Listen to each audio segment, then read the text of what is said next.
HaKadosh Baruch Hu. So the Chazon Ish continues and he says, אם כי עיקרי הביטחון מחובת הלב ומסתעפים ממנו מצוות מעשיות בחובה של מניעה מפעולות נגד חברו, יש בזה גם גדרים בפעולות של ההשתדלות המותרת, ולפעמים הביטחון מתנגד להשתדלות ואוסר אמצעים מיוחדים. Translation: even though the main point of trusting in Hashem, having bitachon in Hashem, is an obligation of the heart. Here, again, he emphasizes this is an obligation, it's not a suggestion.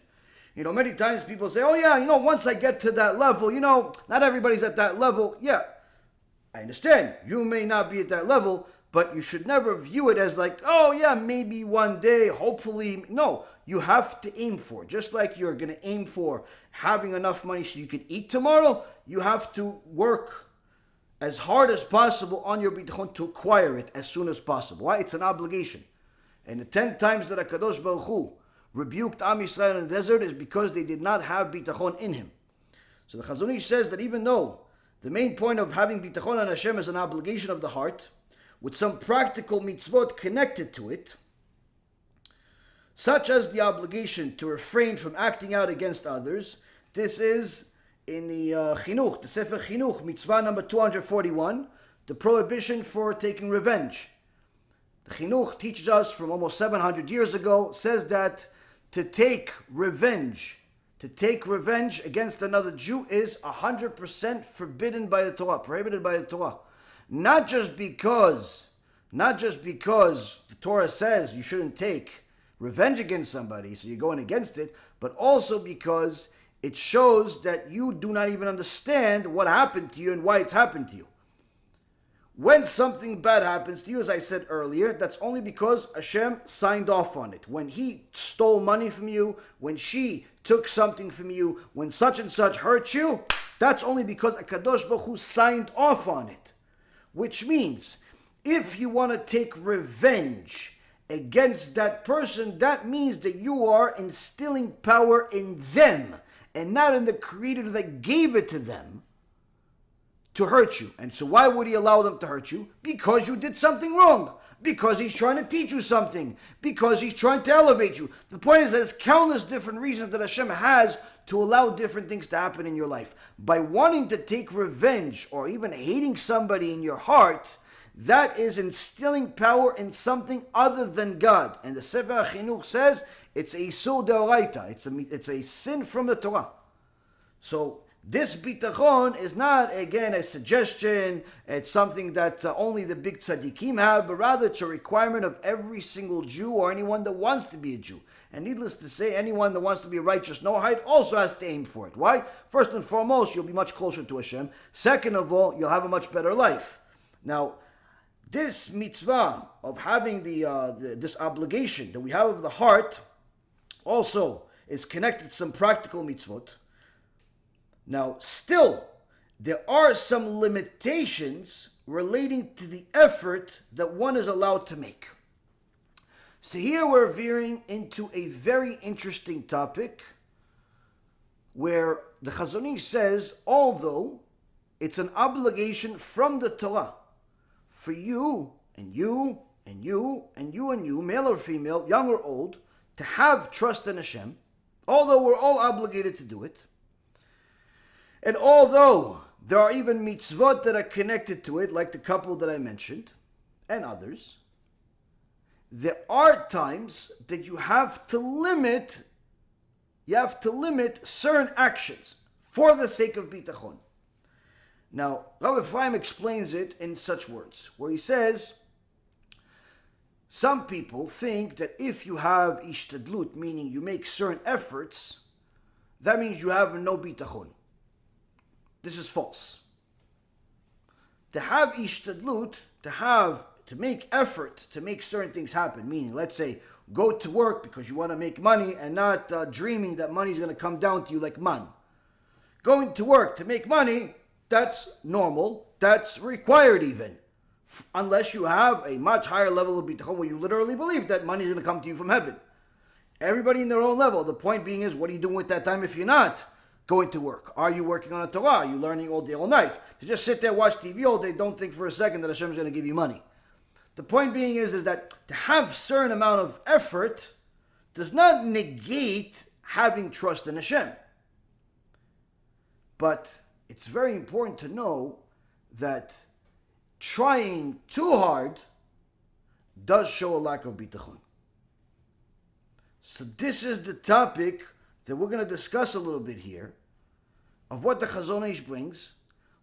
Where is the line? Where is the line where, in essence, I'm showing the effort that I'm required to make, but it's not too much, to the point where I'm pretty much trying to help God. I'm playing God, if you will. I'm working overtime, I'm working nights, I'm working days, I'm working this, I'm working that, I'm working on Shabbat, I'm working anything, because what? I don't have enough money. I don't think that Hashem is going to send me enough money with one job. Or I'm pretty much going to look for my next wife at a local bar, because I don't think that the shidduch system is going to work for me. All types of things. When is it too much? When is it too much? When is it too little? When is it just enough? So this is what the Chazon Ish is trying to explain to us. There are some limitations relating to the efforts that one is allowed to make. And here he says something very interesting if you look at the words. It's not what you should do or shouldn't do. This is not a recommendation book. He's telling you halacha. He's telling you allowed, not allowed. Allowed, not allowed. Now, of course, everybody's in a certain level, and we'll see why I'm saying everybody's in a certain level, because there are certain people, like Yosef HaTzadik, that's mentioned in this week's parasha, last week's parasha, and also, as you would always have it, HaKadosh Baruch Hu designs the world before we even have a shiur. We already decided when we're going to get to it. This exact part of the Chazon Ish talks about this week's parasha.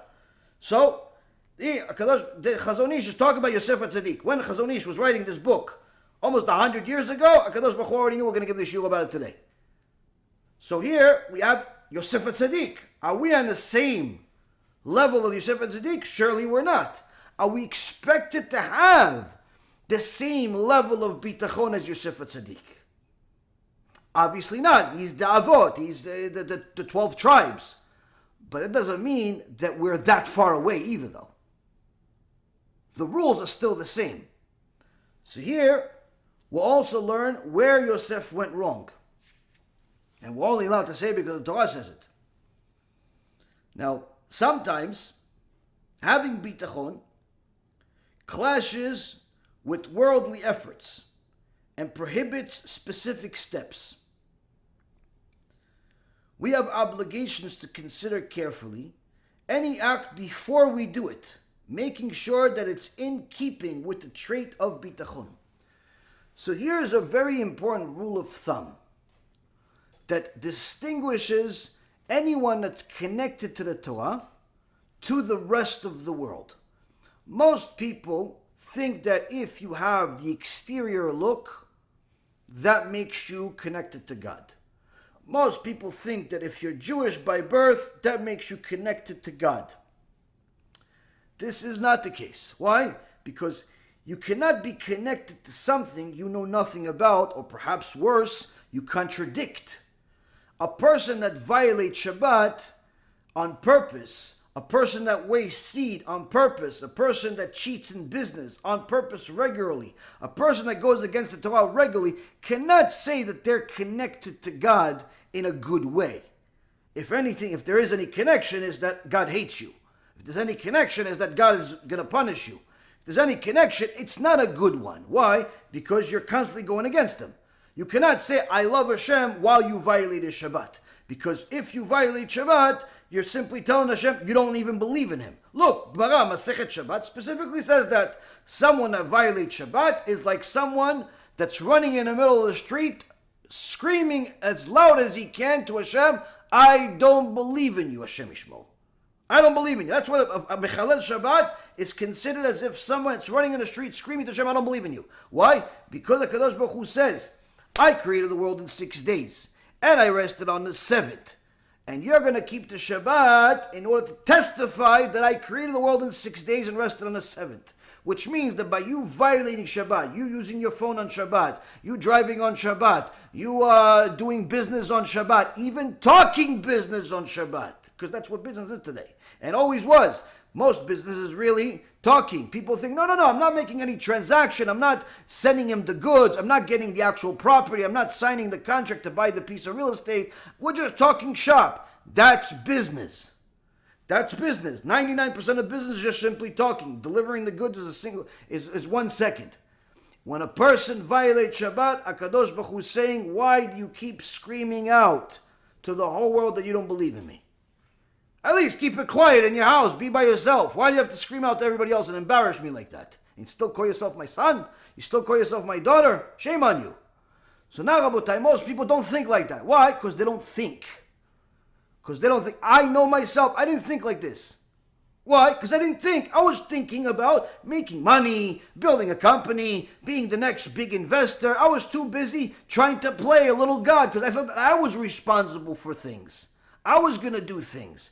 When you don't have bitachon in Hashem, you don't have trust in Hashem, you simply don't have anything.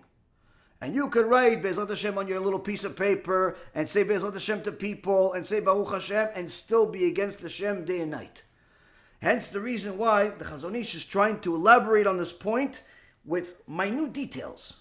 Minute details. That he's telling us that sometimes this bitachon, that's an obligation, is going to clash with your worldly life. You working on Wall Street, you working on 47th Street, you working on your company on the internet, you developing apps, you building websites, you selling concrete, whatever it is that you do, sometimes this bitachon is going to conflict with that reality. You're a doctor, it's going to conflict with that reality. You're a lawyer, it's going to conflict with that reality at times. Not all the time, but sometimes. Why is it going to conflict? Because we have to carefully consider every single move we make and determine, based on our understanding of what bitachon is, whether this next move is permissible, not just halachically. Obviously, you're not allowed to eat pig, you're not allowed to violate Shabbat, you're not allowed to do certain things. We're not talking about that.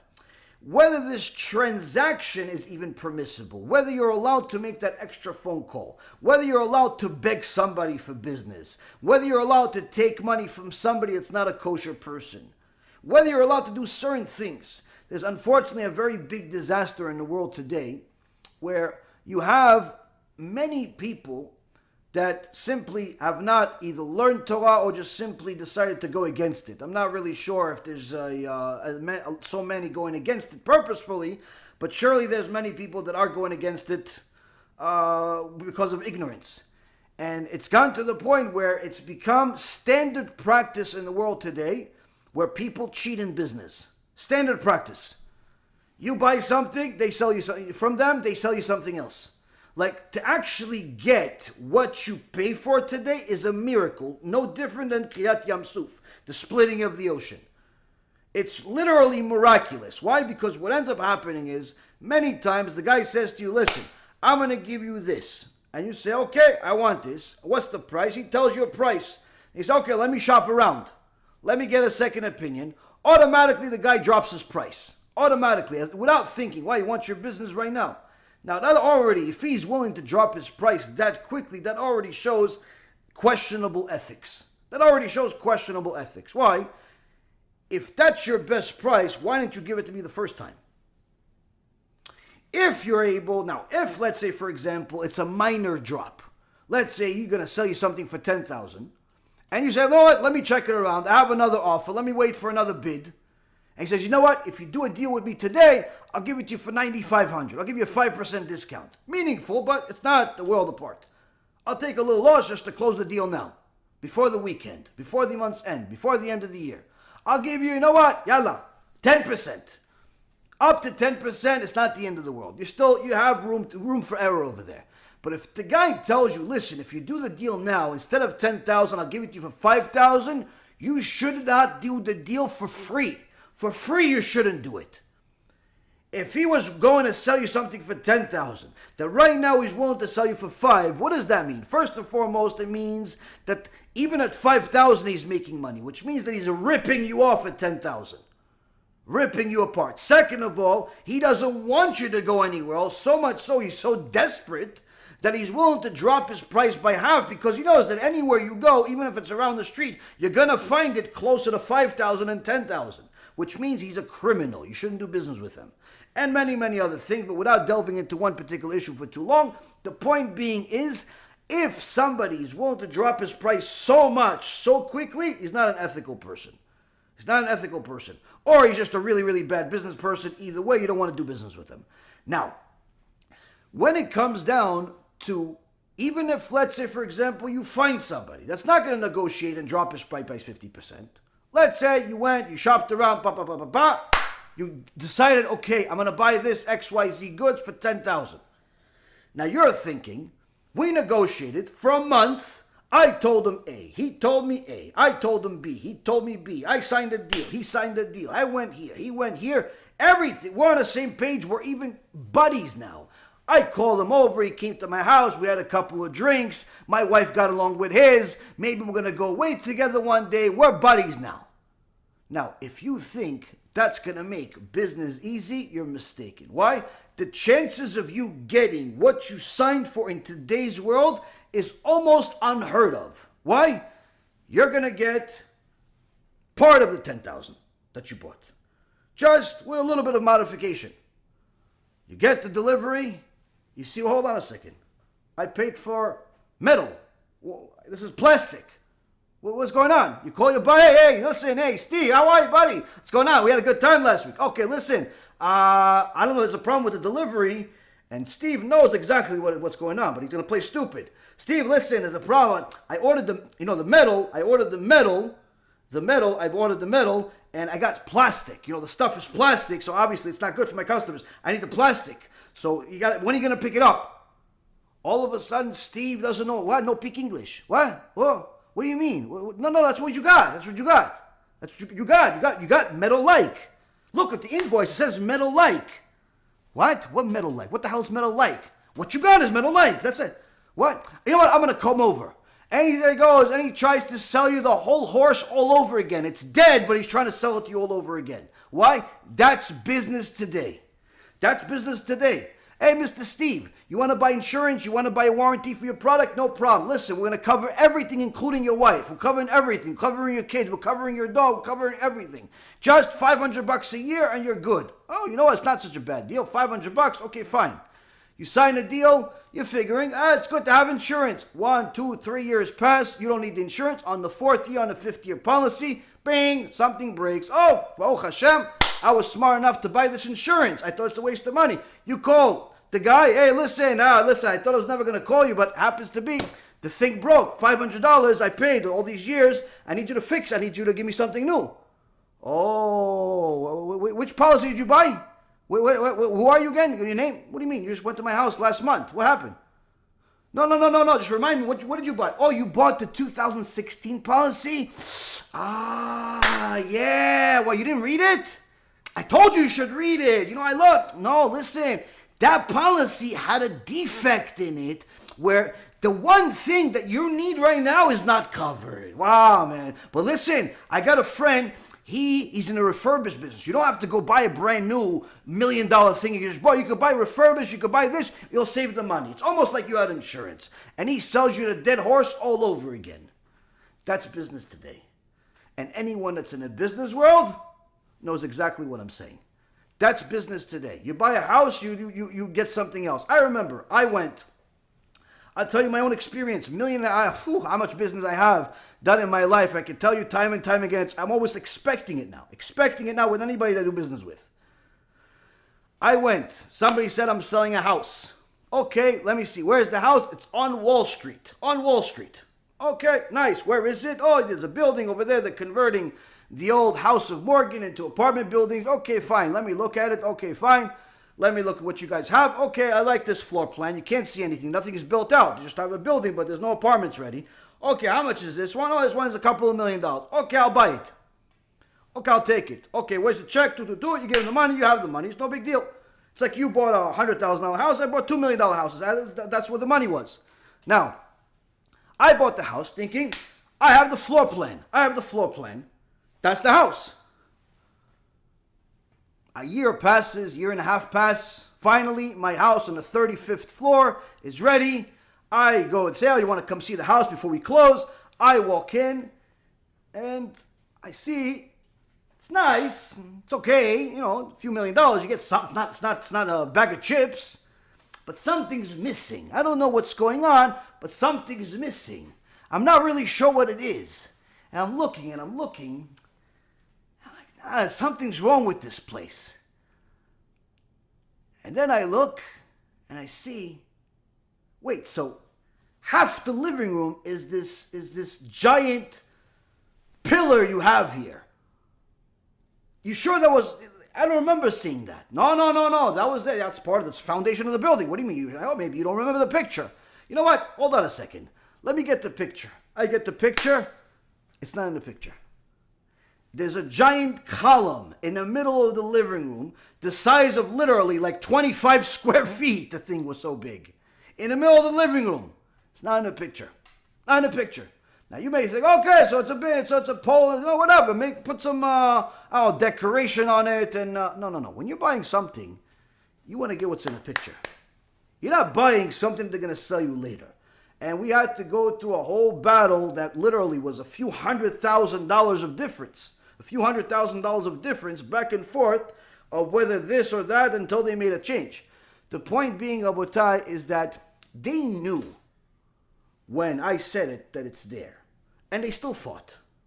Now, maybe the original guy made a mistake, no problem. But the problem with today's world is not that people make mistakes. People either do it on purpose, or they simply, after they realize they made a mistake, they just expect you to eat it. That's the business world today. Now, when a person is gonna be in business, don't just look at you being the one that's gonna now have new tools to assess who's going to sell you a dead horse. No. You have to make sure you're not selling dead horses to anybody. If you're going to tell somebody something, if you're going to say, I'm the best in the business, you better deliver the best in the business. Don't just say it in the pitch. Everybody somehow is the vice president. Have you noticed that? There is no clerks anymore. There is no average Joes anymore. Everyone, a week after he's in the company, he's vice president. Everybody's vice president. Everybody's the best. Everybody's company is the greatest in the world. Everyone, okay, fine. You want to call yourself the greatest? No problem. At least deliver like the greatest. Today, it would be a surprise if people delivered like they're the worst. Because they're literally reaching new lows every week. That's how much people steal today. Why? No connection to HaKadosh Baruch Hu. There's no connection to HaKadosh Baruch Hu at the workplace.